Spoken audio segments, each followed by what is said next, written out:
to be here today. Isang tagumpay niyo, Panginoon, na kami narito ngayon, sumasamba, nagdadala ng aming mga handog sa inyo, nagdadala ng pusong walang laman at nais masidlan ng inyong karunungan.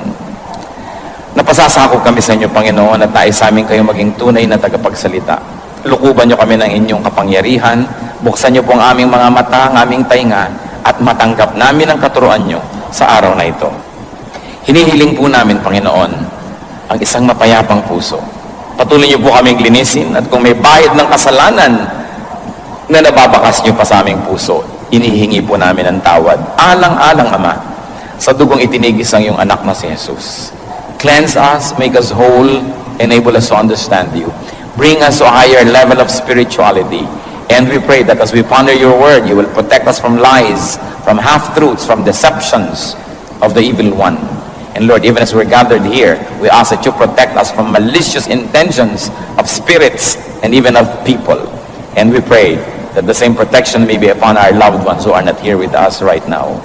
Lord, let your protective mantle be over our heads. Sumisilong po kami sa inyong kapangyarihan, sa inyong awa at sa inyong habag. Mangusap po kayo. Marapatin yung tungtungan ng inyong paang inyong lingkod, maitaas namin ang inyong pangalan, at kami naman, Panginoon, tumanggap na yung pagpapala. Kayo po ang maging tagapagsalita. Gamitin niyo lang po ang inyong lingkod. Dalangin namin ito, may pasalamat sa pangalan ng Panginoong Jesus. Amen. Ang Panginoon po ay nagturo sa kanyang mga disipulo ng napakamaraming mahalagang bagay. Sa katunayan, kung meron lang tayong kaunting panahon na nalalabi para pag-aralan ng Biblia, napakagandang pag-aralan ng 3 chapters na Matthew 5, 6, and 7. Yung pong tinatawag na Sermon on the Mount. Akala po ng marami ay napakaraming tagapakinig ng Panginoon noon na nagsalita siya sa bundok at napakaraming angaw-angaw na taong nakikinig. Subalit malinaw po ang sinabi sa Scripture, maraming tao ang ginawa ng Panginoon, inipon niya yung kanyang mga disipulo at sa isang sulok ay tinuruan niya. Sa makatuwid, ang primary audience ng Sermon on the Mount were the disciples of the Lord themselves. Hindi mga unbelievers, hindi mga kung sino lang, kundi mga disciples. At dahil dyan, mahalaga po na siya sa atin tayong nagsasabing Kristiyano na tayo, meron na tayong maturity, meron na tayong position sometimes in the church. Ano po ba ang sinasabi ng Panginoon tungkol sa pag-aalala? Matthew 5, 1-2, Now when he saw the crowds, he went up on a mountainside and sat down. His disciples came to him, and he began to teach them. Matthew 6, 25-27, Therefore I tell you, do not worry about your life, what you will eat or drink, or about your body, what you will wear. Is not life more important than food, and the body more important than clothes?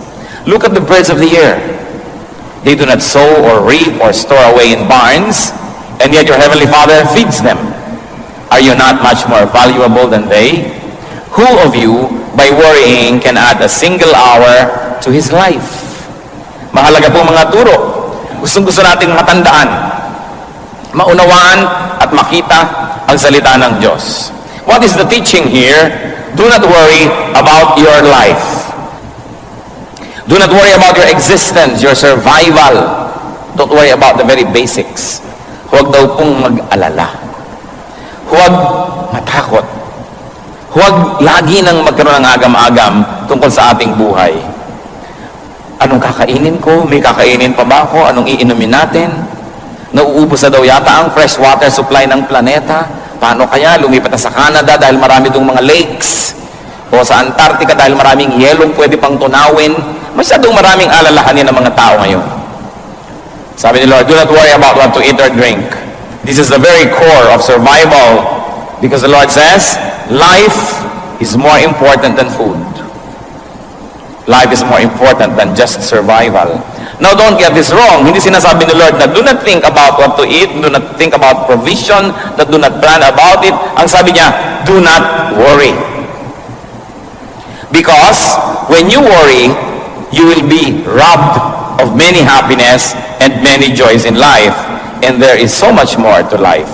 Sinasabi ni Lord, yung buhay, mas marami pang mahalagang bagay kaysa kung anong kakainin. Kumakain lang ang tao para huwag mamatay. Nagdadamit siya para huwag ginawin o para huwag siyang malantad. Pero ang buhay ay lampas pa sa mga anong kakainin at anong isusuot. At ano pa pong sabi niya? Do not worry about your body, what you will wear. So dati basics, food. Very basic yung food eh. Although iba gusto nilang isama yung clothing sa basic needs. Pero ang totoo, food talaga. Kasi nung si Adan at si Eva ay nilikha, binigyan sila ng pagkain, pero wala naman silang damit. Hindi nila kailangan yun nung wala pa silang malisya. At maganda pa ang klima ng planeta, hindi pa nasisira ang nature, kaya hindi nila kailangan ng protection. But then secondarily, you need clothing. So, iba't ibang level ng need ang sinabi ni Lord dito, the very basic, and then the secondary, or the second most basic.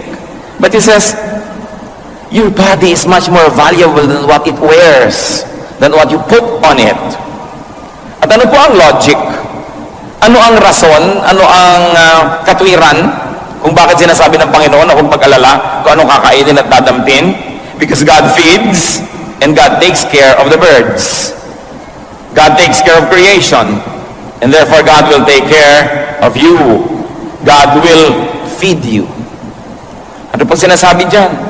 Eh, ang mga ibon nga, pinapakain eh. Nakakita ka na ba ng ibon na nagtatanim?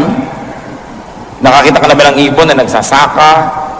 Pero, ibon yan. Kahit na mamera lang yan at natitira-tirador, nababaril-baril, hindi maaaring, hindi inaalagaan yan ng Diyos. Eh, ikaw pa, tao ka. Yun ang logic.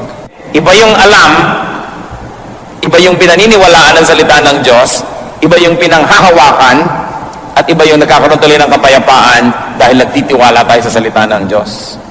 We are not here to educate one another on the words of God. Most of these things we already know. But we are here to continue to ask God to help us understand it so we can live by the words of God.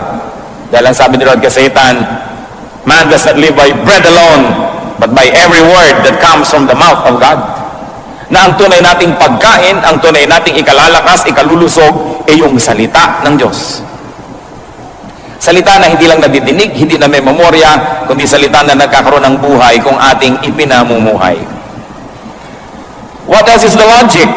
One, that God will take care of us. Second, worrying cannot extend life. Hindi naman nadadagdagan talaga yung haba ng buhay kung mapag-alala tayo, umiiksi pa nga. Hindi naman nadadagdagan ng kasiyahan kung mapag-alala tayo, nababawasan pa nga. Matthew 6:28-30. And why do you worry about clothes? See how the lilies of the field grow. They do not labor or spin. Yet I tell you that not even Solomon in all his splendor was dressed like one of these. If that is how God clothes the grass of the field, which is here today and tomorrow is thrown into the fire, will He not much more clothe you, O you of little faith? Napakalinaw naman. Bakit nga nag-aalala tungkol sa isang dadamit?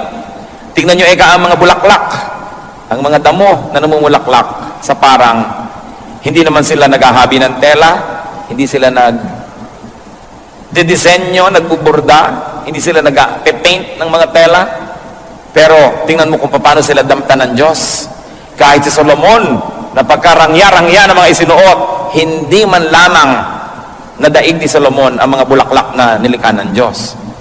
At sabi niya, kung yung mga bulaklak lang at damo-damo, buhay na buhay ngayon, pero bukas ay lanta na at susunugin na. Eh, pinag-iisipan pa ng Diyos na damitan ng magandang kulay, magandang disenyo. Ikaw pa ba na mahaba ang buhay? Ikaw pa ba na may panghabang panahon? Ikaw pa ba na nilikha sa wangis ng Diyos? At ikaw pa ba na dahilan kung bakit ang anak ng Diyos ay namatay sa krus ng Kalbaryo? Ikaw pa kaya ang hindi damitan? So, Jesus says, don't worry about these things. Because worrying cannot make one look beautiful. Sa katunayan, nakakapagpapangit pa nga yung pagpapaalala. Kaya nakikita niyo po yung mga lalaking magandang mag-alaga ng kanilang mga may bahay. Aba, magagandang mga may bahay. Para mga sariwang-sariwang ubas.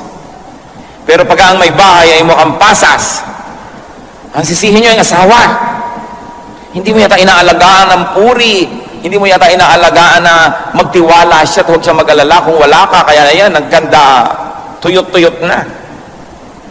Pero ang tao pag inaalagaan, gumaganda. Ang napakalakas mo magpapangit pag-aalala. Kaya sabi ng Panginoon, huwag kayong mag-alala. Kaya po kung minsan merong tao, hindi mo naman kilala, sasabihin ba, siguro sister o brother natin yan. Bakit? Kasi mukhang Christian eh. Ano ba itsura ng Christian? Tingnan nyo nga katabi nyo. Ano nga ba itsura ng Kristiyano? Yung bang meron kang hindi maipaliwanag na ningning ng kanyang mata, payapa ang kanyang loob, kahit siguro wala siyang pera, kahit may sakit din siya, pero dahil sa pagtitiwala sa Diyos, kitang-kita mo na matining ang loob. Napakahalaga na nakikita sa ating mukha yon. Subalit ang pag-aalala, inaagaw yan sa atin. It is God who gives beauty. It is not what we wear. Although it helps. Pero hindi kayang takpan ng damit o make-up ng isang malungkot na puso. Hindi kayang ikubli ng kahit anong maskara ang mapait na kalooban ng isang tao. Kaya ang mahalaga, magtiwala sa Diyos, lumapit sa Diyos. At ano pa po ang sinasabi ng Panginoon diyan? That God will take care of you, that God will feed you, and that God will in fact clothe you.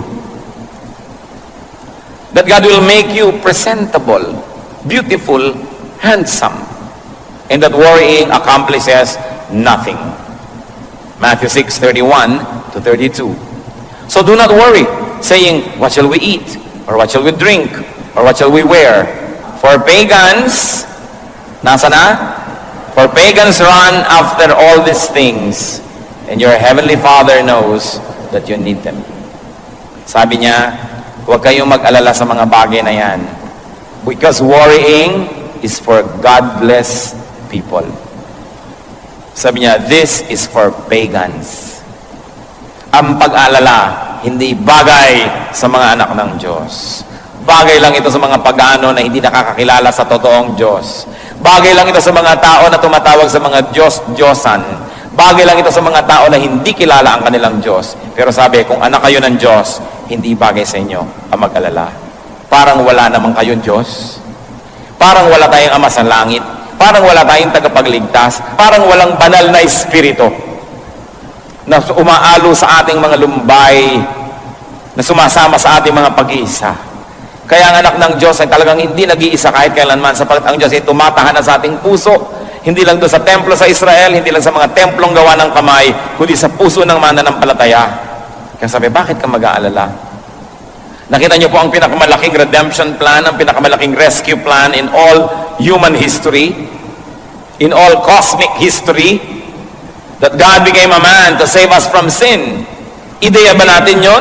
Tayo ba ang nagsabi sa Diyos na, Diyos, magkatawang tao naman kayo, akuin niyo lahat ng aking mga kasalanan, akuin niyo lahat ng aking mga kakulangan, at yung lahat ng kaparusahang dapat kong tanggapin, pakitanggap niyo nga, at pagkatapos sa matanggap niyo yon, pakibigay niyo sa akin na inyong kabanalan, para kami ang maging banal, at kayong maparusahan, para kami maligtas. Bayaran niyo nga lahat ng utang namin. Ideya ba natin yan? Hindi. Yan po ay pakana ng Diyos. Ideya ng Diyos. At kung ang Diyos ay nag-isip na siya ay magkakatawang tao para bayaran ang ating mga kasalanan, kailangan pa ba natin siyang himukin na maging mabuti? Kailangan pa ba natin siyang himukin na magbigay ng pagkain, magbigay ng mga kailangan natin? Eh kung ang kanyang buhay ay ibinigay na niya sa atin. Kaya napakasimpleng bagay ito. Hindi na natin hinahangad na magkaroon pa tayo ng napaka-sophisticated na pag-aaral ngayon. Balikan lang natin kung ano yung simple, unawain ito, namnamin at ipamuhay, at napakalaki ng bigat na mawawala na ating mga dala-dala araw-araw, mga alalahanin, mga pag-iisip. What are the steps to freedom from worry? Salamat na lamang at hindi lang sinabi ng Panginoon na huwag kayong mag-alala, tapos tinigilan na niya. Itinuro niya kung paano masusunod ang kanyang utos na huwag mag-alala. Sapagkat utos din ang ibinigay niya. Matthew 6:33 to 34. But seek first His kingdom and His righteousness, and all these things will be given to you as well. Hindi naman pala niya binabaliwala yung damit. Baka magdatingan kay next week walang suot. Hindi naman niya binabaliwala yung kumain tayo ng masarap at magplano ng mga kakainin. Ang sinasabi niya, hindi ka nabubuhay para mag-alala tungkol sa mga bagay na yan. Problema ko yan eh. Ako ang Diyos, ako ang Creator, ako ang Provider. Ang problemahin mo, eto. Unahin mo ang kaharian ng Diyos at ang kanyang katwiran. Yan ang atupagin mo sa buhay. At pag inatupag mo yan, sabi niya, lahat nitong inaalala mo, idadagdag ko lang yan sa'yo. Dagdag lang yan eh. Hindi yan ang mahalaga. Icing lang yan. Hindi yan ang tunay. Sabi niya, bakit mo inaalala ang pagkain at inaalala mong iinumin? Kaya mo mag-create ng pagkain? Kahit kaya mong magtanim ng buto, ikaw bang nagpapatubo dyan, nagpapalabas ng ugat ng mga dahon? Ikaw ba ang sinasabi mong ganito ang mangyayari? Bakit ang mga buto, pare-parehong lupa ang tinamna, nagiging chiko yung isa, nagiging mangga yung isa, iba-iba yung lasa, may maasim, may matamis, may pula, may puti. Kaya mo ba yan? Kaya nyo ba? Hindi pala, ba't yung ngayon inaalala? Eh yung unahin ng Diyos, sundin siya, kaya ba natin yon? Yes, by God's grace we can. Yun ang unahin. Eh, pambihira naman ikaw eh, sabi ng Diyos. Hindi mo kaya, pinoproblema mo, kaya hindi matapos-tapos ang problema mo. Etong kaya mo. Kasi hindi naman mag-uutos ang Diyos kung di natin kaya. Kung hindi niya tayo bibigyan ng kakayanan na sundin. Unahin mo ang kanyang kaharian. Unahin mo ang kanyang katuwiran. At lahat ng yan, idadagdag niya sa iyo. Verse 34. Therefore, kaya mayroong therefore eh. Do not worry about tomorrow. For tomorrow will worry about itself. Each day has enough trouble of its own. So what are the steps to freedom from worry? First is to prioritize God's kingdom. Unahin ang kanyang kaharian. At yung kaharian niya, hindi lang yung bababa mula sa langit, hindi lang yung pagdating ng panahon, yung nasa puso na natin, that we have to expand God's kingdom in our hearts and in the world. Ang kaligtasan natin at kaligtasan ng iba, ang kanyang katuwiran, ang kanyang righteousness, unahin. Unahin natin na maging mabuti, mabait, makadiyos, malinis. Yun ang unahin natin. Kasi yung iba, inuuna nila na magkapera, magkaroon ng isusuot, magkaroon ng kakainin, kaya ang kaluluwa ibinebenta kay Satanas. Di bali na magkasala ako, mandadaya ako, magnanakaw ako, kasi kailangan kong kumain, kasi kailangan kong magkadamit, kasi kailangan ko ng pambayad sa kuryente, sa tubig, tuition fee ng mga bata, etc., etc. May sakit ang nanay ko, so mga agaw ako ng cellphone ng may cellphone. Sabi ni Lord, lahat ng bagay na kailangan nyo, kaya kong ibigay. Ang gawin nyo, pumwesto kayo doon sa lugar na dadaanan ng pagpapala ko. At yung lugar na yon, yung lugar ng kabanalan, lugar ng pagiging makadiyos. At pag doon ka lumagay, ang Diyos ang may problema kung paano kanya bibigyan ng iyong kailangan. Eh yung iba sa paghahanap nila ng kanilang mga kailangan sa buhay, lalong lumalayo sa Diyos. Kaya lalong nakakalubog-lubog, lalong nakakawindang-windang ang buhay, at lalong napapahamak. Sabi ni Lord, gusto nyo ng mga kailangan nyo sa buhay? Ako ang nakakapagbigay niyan. Pag gusto ko magbigay, hindi ako kailangan pilitin. At kung ayaw ko, hindi rin ako napipilit na magbigay. Eh bakit hindi mo ako bigyan ng kasiyahan? Pag tayo nabubuhay ng ayon sa wangis ng Diyos, kasi tayo ginawa sa wangis niya, nilikha sa wangis niya, nasisiyahan siya. At kung nasisiyahan ba ang Diyos, napakahirap para sa Kanya na mag-blow out. Napakahirap pa sa Kanya na magbigay ng mga gusto niyang ibigay sa atin. Kaya ang dapat nating unahin, masiyahan ang Diyos sa ating pag-iisip, pananalita at pamumuhay. At pagkatapos, siya ang may problema kung paano tayo papakanin. Parang mga anak, pinag-aaral ka ng magulang mo, ang problemahin mo yung mag-aaral kang mabuti, ipasa mo ang iyong mga subjects, huwag kang mag-drugs, huwag kang mag-premarital sex, huwag kang nobyo-nobyo agad ang inaasikaso. Yun ang problemahin mo. At yung magulang mo naman, ang namang problema na, ipangbabayad mo sa school, kakainin mo, ibabayad sa kuryente na ginagamit mo sa mga ilaw mo sa bahay. Kasi mayroon tayong ganong role. Ang role ng Ama is to provide for us. Ang role natin, sumunod. Sumunod. Bigyan siya ng kasiyahan. At sabi, all these things will be added unto you. Why? Because you have placed yourself under God's governance, under God's economy, under God's care. Pag tayo po nagpakabuti, sa negosyo, fair ka, di ka nandadaya. Empleyado ka, di mo dinadaya ang iyong employer. Employer ka, hindi mo dinadaya ang iyong mga empleyado. Sasabihin ng logic ng mundo, ay, lugi ka. Because you can get more by cheating. Pero pag sumunod po tayo sa Diyos, inuna natin ang kanyang kabutihan, ang totoo na ang ginagawa natin ay nagpapasakop tayo sa kanya. Meron ba kayong mga alaga sa bahay? Sino sa inyo may mga alagang aso? Yan. Sino may mga alagang pusa? Sino may alagang ibang hayop pa? O, pagka po ba sila yung umiiyak at gustong kumain, binubugbog nyo? Hindi. Kumisa nga yung ribbon ng aso, ribbon din ng amo eh. Kung ano yung suot ng amo, suot ng aso rin. Pagka ba yung pet ninyo ay nagiginaw, ay lalo nyo binubusan ng yelo? Pagka ba may ibon na dumapo sa inyong bintana dahil may bagyo at sira-sira ang pakpak niya, sabi niyo, ay mahina ang ibon to, ano gagawin nyo? Dudurugin mong ibon? Hindi.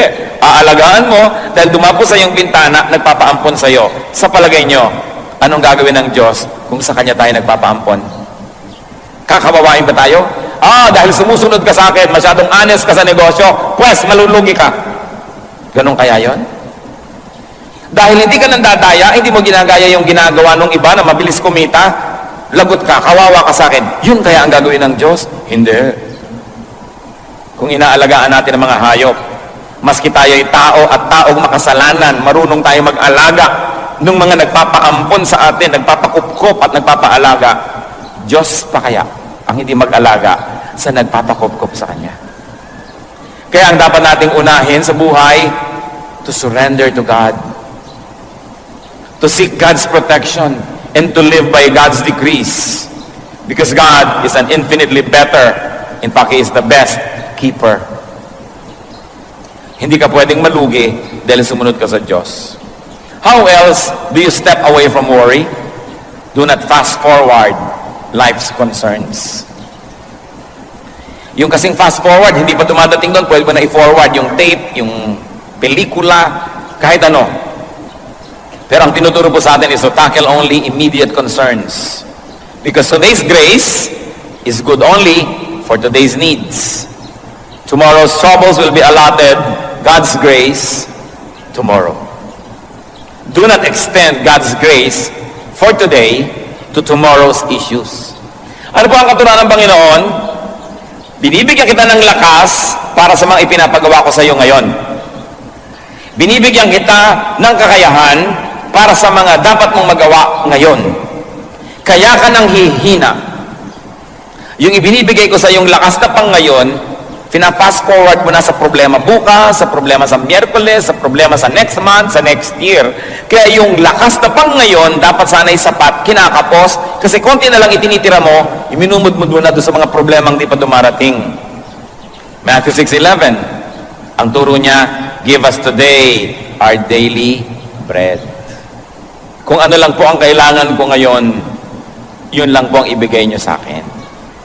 Nakita niyo po itong nagpaulan ng mana o tinapay mula sa langit ang Diyos? Ang bilin niya sa mga tao, ipunin niyo lang yung kailangan niyo para sa araw na to. Yung iba hindi nagtitiwala. Sabi, ay naku, baka hindi na umulan bukas, baka wala ng mana bukas, be wise. So ang ginawa nila, nag-ipon sila ng higit sa kanilang kailangan, nakita nila, biglang inuod, nabulok. At sabi ng Diyos, so bakit may mga nabubulok na mga mana sa inyong mga tent? Kasi kumuha kami ng pambukas Di ba sabi ko na nga, kunin nyo lang yung pang ngayon, paano kung bukas, wala kayo dyan? Actually, maraming tao, ganun ngayon ang trato sa Diyos. They spend today's energies for tomorrow's worries. Therefore, it is not enough for tomorrow's worries because it has to share with today's needs.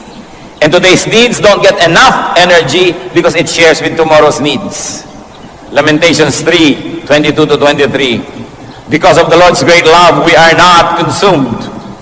For His compassions never fail. They are new every morning. Great is your faithfulness.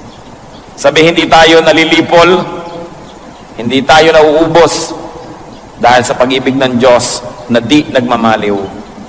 Ang Kanyang pag-ibig ay bago ng bago, araw-araw. Kung tayo po'y lagi mag-aalala, ano mangyayari sa atin? Magiging duwag tayo. Hindi natin magagawa ang mga ipinagagawa sa atin ng Diyos. Paliliitin natin ang paliliitin ng ating ginagawa. Sigun lamang at bagay lamang doon sa maliit na ating pananaw at sa maliit na pananampalataya. Pero kung tayo maduduwag at magtitipid ng magtitipid, yun na lang ang titignan nyo. Sayang ba nagastahan ang salita ng Diyos ay ipamalita at madinig, hindi lang dito sa loob, kundi pati sa labas? I don't think so. Pero ang dapat nating unahin lagi, sundin ng kalooban ng Diyos. Tayo mabuhay sa Kanyang mga katuruan.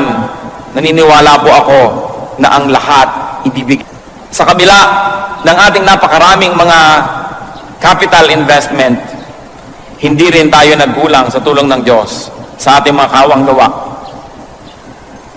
Hindi lang tayo para sa sarili. Hindi lang tayo naglalagay ng magagandang gamit para tayo maging maginhawa. Kahit po kailan na hindi tayo nagkulang sa pagtuturo at pagbibigay at pag-share ng ating mga itinuturo sa atin ng Diyos sa kapwa natin mga pastor, ang ating mga kaliwanagan seminars na ginagawa natin for non-day-by-day people. Ang ministry ng kaloob para sa ating bansa at sa mga ibang maraming worship team sa Pilipinas, hindi po tayo tumalikod dyan. Sabay-sabay. Dahil ang Diyos, sinabi niya, seek first His kingdom and His righteousness, and all this will be added to you. Ang mahalaga lang po ay hindi tayo nagiging makasarili at hindi tayo nalilibang at nalalasing sapagkat alam natin, malaki ang Diyos natin. Hindi ipaghihirap ng Diyos ang malalaki nating mga proyekto kung ang puso natin ay nakasisiya sa Kanya. Kaya ano pong ginawa natin over these years? We focus on building God's kingdom, on teaching and living in God's righteousness. We spend money airing radio programs across the nations, 2 national stations, several regional stations. Tinutustusan po natin buwan-buwan, madinig ng mga listeners ang mga programa natin. Wala namang mga commercial yan. Wala namang mga, sasabihin mo, hinihingan mo yung mga nakikinig, kundi sila nagkukusang loob at tumutulong. Pero lahat po yan nangyayari because we share God's goodness with us, with the whole body of the Lord, and with our own nation.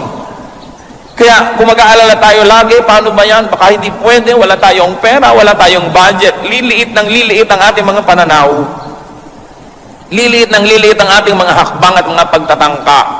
Samantalang sa tulong ng Diyos, ang mga anak niya at ang kanyang iglesia dapat lumago ng lumago ng lumago. Dapat tayo magtiwala. At alam niyo po, ang ating church maraming nagagawa dahil kayo ay nagtitiwala sa Panginoon. Dahil kayo matapat sa pagbibigay sa mga pangangailangan ng iglesia. Dahil kayo ay nakakakita na mainam na magtanim para sa paglago ng kaharian ng Diyos. And over the years, God added all the funds, all the people very specially, and all the things. Meron bang himala? Meron. Tayo ang isang patunay ng himala ng Diyos. Tingnan ninyo ang inyong paligid. Pinaghihimalaan tayo ng Diyos ng madalas. Ang ating mga pangangailangan, ang paggaling ng ating mga karamdaman, ang pagpayapa ng magugulo nating mga kalooban, ang pagkakasundo ng mga pamilya, ang pagkakaroon natin ng paglilingkod sa Diyos, laging may himala. At ang mahalaga, kasama tayo sa himala na yon. Sa pag-aaral po ng mga salitang ito, napakahalaga nating limiin. The Lord did not say, do not think or plan. Ang sabi niya, do not worry. So it's good to think, it's good to plan, but not to the point of worrying. Plan, but do not worry, especially about results. You do not plant a seed and dig it to see if it's growing. Just keep planting and trust the God of harvests who will make it grow. James 4:13-15. Now listen, you who say, today or tomorrow we will go to this city or that city. Spend a year there, carry on business, and make money. Why? You do not even know what will happen tomorrow. What is your life? Yung pangangailangan natin ngayon, nandyan ang sagot ng Diyos. Marami mga tao are on maintenance medication. Kaya lalong lumalala, iniisip, saan kaya ako kukuha ng pambili ng gamot next month? Next year? Kinukwenta yung buong halaga ng gamot ay inumin niya ng 1 taon, kaya tuloy siya ay parang halos igupo ng kanyang mga numbers. Pero kung ngayon, binibigyan ka ng Panginoon ang gamot mo para ngayon, magpasalamat ka, magpakabuti ka, gawin mong tapat, at bukas, nandun uli ang Diyos. Huwag mag-alala. Bagaman mabuti magplano. Mabuti na nag-iisip. Subalit matapos mong isipan at planuhin, ipasa Diyos, at huwag alalahanin. Gawin lang ang pinakakayang gawin, do what is best, and leave the rest up to God. Dapat din naman kasi may plano. Sabi sa Luke 14:28, suppose one of you wants to build a tower. Will he not first sit down and estimate the cost to see if he has enough money to complete it? So God is not against planning. But God says, don't worry. Life is more important than food. Life is more important than livelihood. Marami pong tao may hanap buhay. Dapat naman. Pero yan ay paghahanap lang ng ikakabuhay. Huwag mabuhay para maghanap. Huwag mabuhay lang para maghanap buhay. Dapat naghahanap buhay tayo para tayo may kainin, para may isuot. At kung may lakas na ang ating katawan, may damit ng ating katawan, naghahanap na tayo ng magagawa para sa kaharian ng Diyos. Kasi tayo nabubuhay para palawakin ang kaharian ng Diyos. Hindi tayo nabubuhay para maghanap buhay. Naghahanap buhay tayo para tayo may kitain at para tayo may maitulong sa gawain ng Panginoon, pero hindi tayo nabubuhay para lang maghanap buhay. The Christian's life must revolve around God, around God's kingdom and God's righteousness. Therefore, the Christian's life must revolve around the church. Why? Because Colossians 1:18 says, Christ is the head of his body, the church. If the body of Christ is the church, then the church is the highest institution. The church is the most important institution. Therefore, our lives must be dedicated to the works, to the needs, and to the expansion of the church. If you believe that Christ is the head of the church and that He loves the church. Ang pagiging Kristiyano po hindi lang panglinggo. Kailangan umiinog ang buhay natin sa church ng Panginoon. Sandali lang tayo sa mundo, nakikiraan lang tayo rito. Ang tunay nating sasapitin ay ang presensya ng Panginoon. At marapat lang na pag humarap tayo sa Kanya, meron tayong maisulit at maialay sa Kanyang paanan ang ating mga paglilingkod, ang mga nagawa natin. Bunsod na rin at tulong na rin ang mga ibinigay Niya sa atin. Maghanap buhay para may kainin at damitin at para makapaghandog sa Diyos. Subalit kung hanap buhay lang ang ginagawa natin at wala nang iba, hindi tayo nilikha ng Diyos para maghanap buhay. Nilikha niya tayo, anong sabi sa Bible? To do the good works that He has prepared in advance for us to do. Bawat isang tao may itinakda ang Panginoon. Ito ang mga dapat mangyari sa kanyang lifetime. Ito ang mga dapat niyang matupad. Ito ang dapat na makamit. Kaya tingnan po natin anong kalooban ng Diyos para sa atin. Kaya habang tayo naghahanap buhay, nag-aaral, meron tayong mga pamilyang inaalagaan, meron tayong mga hobbies, meron tayong mga pinagkakaabalahan, we must be free enough to serve. And we must be free enough to have a ministry. Because we were created by God for good works, which He prepared in advance for us to do. Failure means only this, being unable to accomplish the works that God has willed that will be done in our lifetime. Mahalaga po na magtagumpay tayo sa larangan na yan. And yet, through all this, be free from worry. Many people cannot serve God because they worry too much. They worry, hindi ko yata kayang gawin, wala yata akong kayanan, wala na yata akong oras, hindi ko na yata kayang gawin, gawin ninyo at sa kanyo mapapatunayan. Sabi ni Lord, do this. And all the things you think about will be added unto you. Revelation 22 verse 12 is clear. Ang sabi ng Panginoon sa kanyang pagharap sa mga taong humarap sa kanya sa huling paghuhukom, I will give to everyone according to what he has done. Hindi sinabing, I will give to everyone according to what he has believed. Sabi, I will give to everyone according to what he has done. That's why we have to deal with worry so we can do more.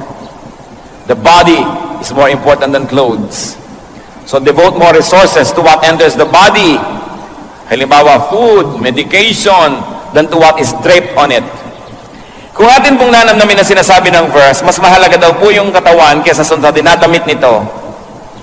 Gaano kalaki sa inyong budget ang napupunta sa damit at gaano kalaki ang napupunta sa mga vitamins, sa mga good natural foods, sa pag-aalaga ng ating katawan.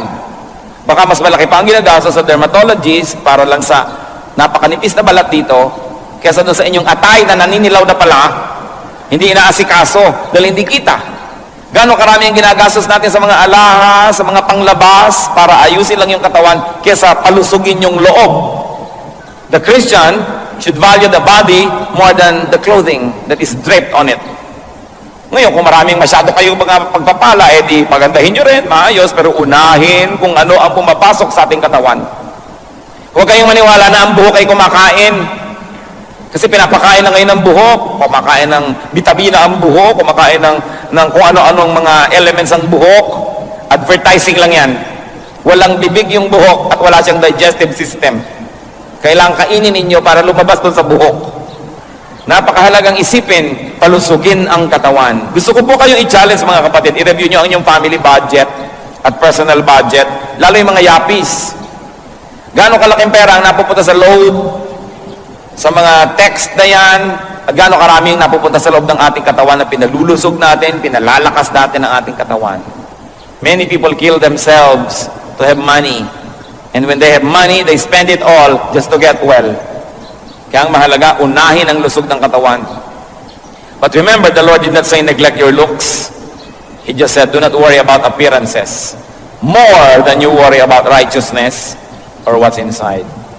Matthew 6:33, but seek first His kingdom and His righteousness, and all these things will be given to you. But seek first His kingdom and His righteousness, and all these things will be given to you as well. Do not worry. Seek God's kingdom and righteousness. And remember who you are. Who are you? You are God's child. So you pray to your Father who listens, and take care of seeking God's kingdom and righteousness, and God will take care of everything else. Salamat, Panginoon, sa inyong mga paalala. Kung meron po sa amin dito mga mapag-alala, nervyoso, lagi na lang nag-iisip, anong kakainin, magkakapera kaya, pati isusuot sa burol, pinoproblema, ano kaya ang itsura ko, saan kaya ako ililibing, anong kulay ng ataol ko. Ituro niyo po sa amin, Panginoon, kung anong tunay na mahalagang isipin. Kayo na rin na nagsabi, unahin ang inyong kaharian, unahin ang inyong kabutihan, ang inyong katwiran, at idadagdag niyo ang lahat ng ito sa amin. Ilang beses na naming nabasa ito, nadinig. Panginoon, narito po ang aming mga puso. Hinihiling namin na hipuin ninyo at tablan kami ng mga salitang ito, higit noon pa man. Mas lumalim ang ugat nito at mas maunawa namin at magkaroon kami ng personal application nito sa aming buhay.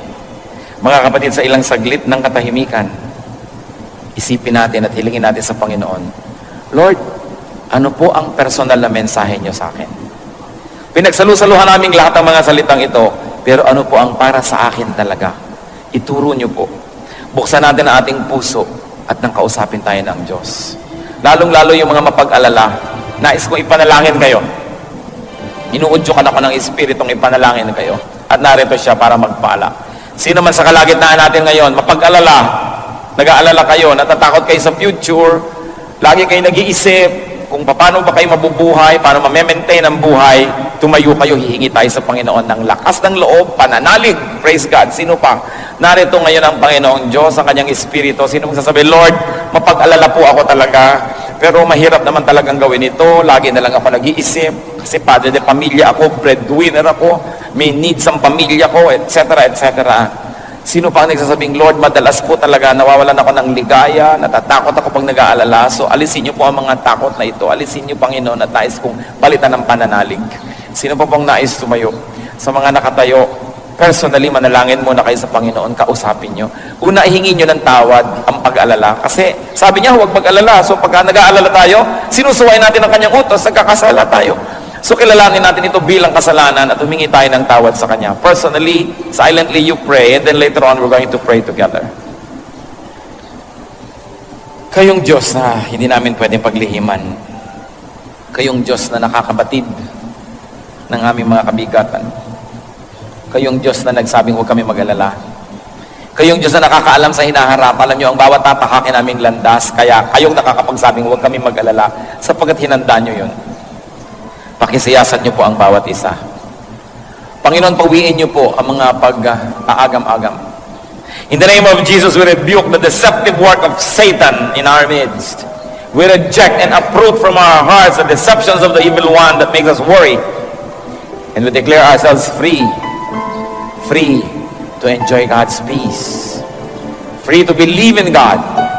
And free to have peace. Panginoon, kumilos po kayo sa kalagitnaan namin. Palakasin niyo ang aming pananalig, dagdagan niyo pa. At nawa, Panginoon, makita namin yung kahalagahan at kagandahan ng inyong utos. To take life one day at a time. Not to fast forward our worries and concerns, because your blessings are new every morning. tuwing binibigyan niyo pa kami ng araw ng panibagong buhay, kakambal nito ang pagpapala at mga kailangan namin sa araw na yon. Ipaunawa niyo ito sa amin sa malalim na paraan. Panginoon, pauwiin niyo po ang pangamba na yung mga anak. Turuan niyo kaming magtiwala sa iyong salita. At itong mga salita na ito, mailapat namin sa pang-araw-araw na buhay. Lord, teach us to translate into daily activities and daily work